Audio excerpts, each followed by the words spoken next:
Alhamdulillahi Rabbil Alameen, As-salatu was-salamu ala khatimin nabiyyin wa ala alihi wa sahbihi ajma'in, amma ba'd, fa'auzu billahi minash shaitanir rajeem, bismillahir rahmanir rahim. Qala Allahu ta'ala fi Surah Al-E-Imran, وَالَّذِينَ إِذَا فَعَلُوا فَاحِشَةً أَوْ ظَلَمُوا أَنفُسَهُمْ ذَكَرُوا اللَّهَ فَاسْتَغْفَرُوا لِذُنُوبِهِمْ وَمَنْ يَغْفِرُ الذُّنُوبَ إِلَّا اللَّهُ وَلَمْ يُصِرُّوا عَلَى مَا فَعَلُوا وَهُمْ يَعْلَمُونَ. Translation: and those who, if they commit immorality, sinful sex, or wrong themselves, then they remember Allah and seek His forgiveness for their sins.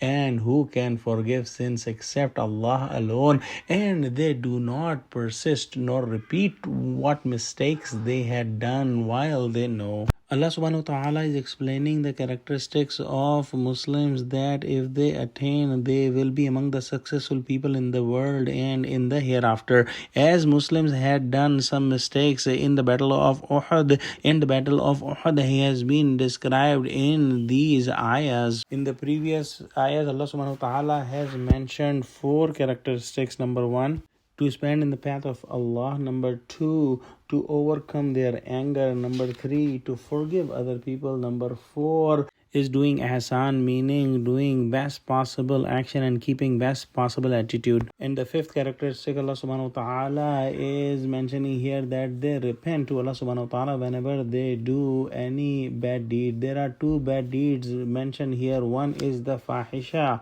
and the other is transgressing on oneself. The fahisha are those bad deeds that affect other people, like adultery, taking interest, cheating someone, stealing from someone, or backbiting. The other bad deed or the zulm or wronging themselves, meaning that their effect will stay on themselves only, like drinking alcohol or leaving salah. All humans do sins, including the pure and pious people, but whenever Allah's slaves do any sin, they turn back to Allah subhanahu wa ta'ala right away and they do istighfar and repent.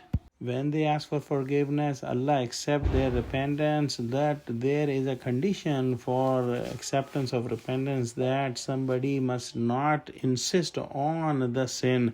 If he is doing sin and he is asking forgiveness from his heart, Allah subhanahu wa ta'ala is a forgiver of the sins.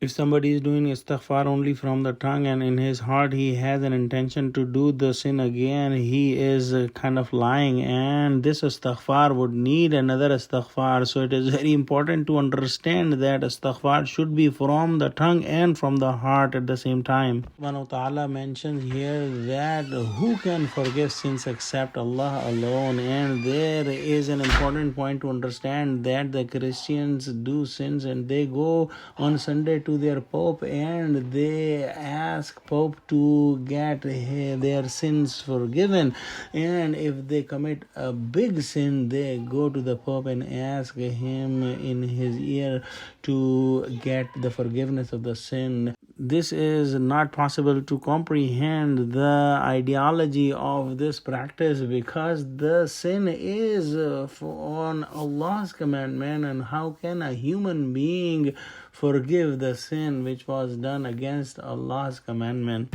Na'udhu billah. In the next ayah, Allah subhanahu wa ta'ala says, أُولَٰئِكَ جَزَاؤُهُمْ مَغْفِرَةٌ مِّن رَبِّهِمْ وَجَنَّاتٌ تَجْرِي مِن تَحْتِهَا الْأَنْهَارُ خَالِدِينَ فِيهَا وَنِعْمَ أَجْرُ الْعَالَمِينَ. Translation: reward for such people is forgiveness by their Rabb and Jannah, gardens with canals following underneath, wherein they will live forever. And excellent is the reward for those workers who do the right.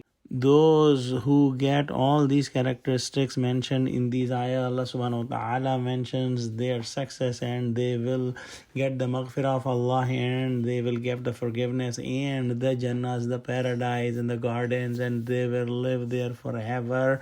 And what a great reward is that. Oh, Allah gave us all these characteristics and take us to Jannah. Ameen. Wa akhiru da'wana alhamdulillahi rabbil alamin. Assalamu alaikum wa rahmatullahi wa barakatuh.